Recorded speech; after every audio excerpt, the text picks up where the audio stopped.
جاتی عمرہ میں آئینی ترمیم کے لیے بڑی سیاسی قائدین کی بڑی بیٹھک ختم، تینوں جماعتوں کا عدالتی اصلاحات پر اتفاق، مزید مشاورت جاری رکھنے کا فیصلہ۔ مولانا فضل الرحمان کہتے ہیں ہم اپنے موقف پر قائم ہیں، سنجیدہ فیصلہ کیا تو آئین، ملک اور ادارے بچیں گے، تحریک انصاف کے ساتھ بھی اتفاق رائے کی کوشش کریں گے۔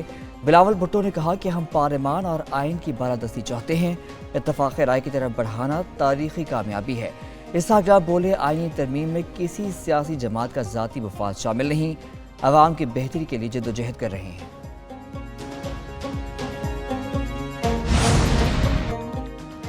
پارلیمانی کمیٹی نے آئینی ترمیم کے لیے 4 جماعتوں کے مسودے یکجا کر دیے۔ 26ویں آئینی ترمیم پر پارلیمنٹ کی خصوصی کمیٹی کا اجلاس ہوا۔ Noon League, Peoples Party, J U I اور اے این پی کے مجوزہ ڈرافٹ یکجا کیے گئے۔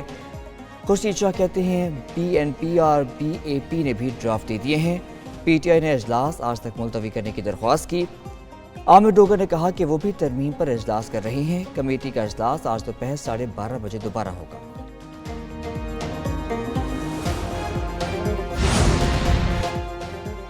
آئینی ترمیم کے لیے پارلیمنٹ کے دونوں ایوانوں کے اجلاس آج طرف۔ صدر مملکت نے سینٹ اور قومی اسمبلی کے علیحدہ اجلاس آج بلا لیے۔ سینٹ اجلاس دوپہر 3 بجے اور قومی اسمبلی کا اجلاس دوپہر 4 بجے ہوگا۔ سینٹ میں مسلم لیگ نون کی پارلیمانی پارٹی کا اجلاس آج دن 2:30 بجے طلب۔ دوسری جانب وفاقی کابینہ کا آج بلایا گیا اجلاس ملتوی کر دیا گیا۔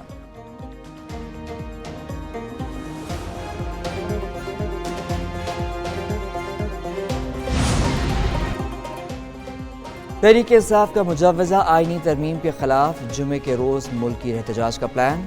پی ٹی آئی کی سیاسی کمیٹی کے اجلاس میں فیصلہ۔ اعلامیہ میں کہا گیا کہ اجلاس میں پارلیمان کے دونوں ایوانوں میں ترمیم کا راستہ روکنے کے لیے بھی ہر ممکن کوشش پر اتفاق کیا گیا۔ پارٹی کے گرفتار رہنما، کارکنوں اور اراکین پارلیمان کی فوری رہائی کا مطالبہ بھی کیا گیا۔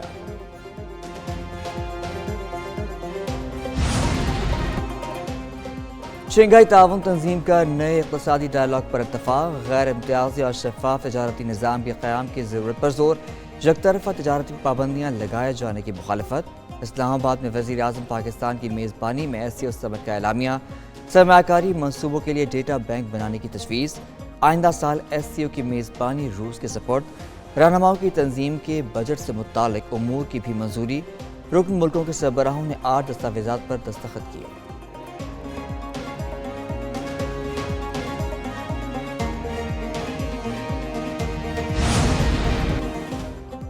پاکستان خطے میں امن کا خواہاں، افغان سرزمین کا دہشت گردی کے لیے استعمال روکنا ہوگا۔ وزیر اعظم شہباز شریف کا شنگھائی تعاون تنظیم سربراہ کانفرنس میں کلیدی خطاب۔ کہا علاقائی ترقی اور استحکام کے لیے پرامن اور مستحکم افغانستان ضروری ہے۔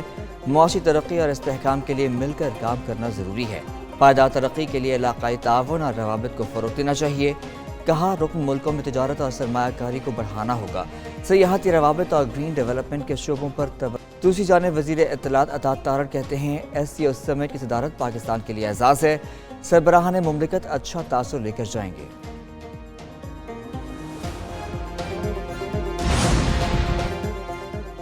بھارتی وزیر خارجہ SCO کانفرنس میں شرکت کے بعد واپس روانہ۔ میزبانی پر وزیر اعظم شہباز شریف اور نائب وزیر اعظم اسحاق ڈار کا شکریہ ادا کیا۔ جے شنکر زہرانے میں بھی اسحاق ڈار کے ساتھ بیٹھے اور بات چیت کرتے رہے۔ بھارتی وزیر خارجہ نے SCO سمٹ سے خطاب میں کیا۔ SCO سربراہ کونسل کی صدارت پر پاکستان کو مبارکباد دی۔ کہا کہ SCO کا مقصد اعتماد اور دوستی کو فروغ دینا ہے، اچھے ہمسایوں کی طرح رہنا ہے، اعتماد اور تعاون میں کمی کو دور کرنے کی ضرورت ہے۔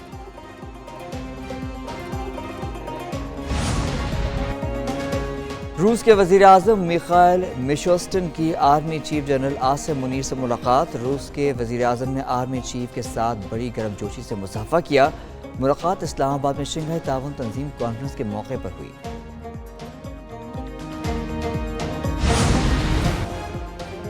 اسلام آباد میں شنگھائی تعاون تنظیم کی سربراہ کانفرنس، تاریخی موقع پر ایک نیوز کی سب سے بڑی کوریج۔ ایک نیوز نے اپنے ناظرین کو صورتحال سے لمحہ بلمحہ آگاہ کیا۔ غیر ملکی سربراہوں کی آمد و رفت، استقبال، ملاقاتیں، تقریبات اور کانفرنس کے سیشنز کی بھرپور کوریج۔ SCO کانفرنس کے موقع پر ایک نیوز نے میراتھن ٹرانسمیشن کا اہتمام کیا۔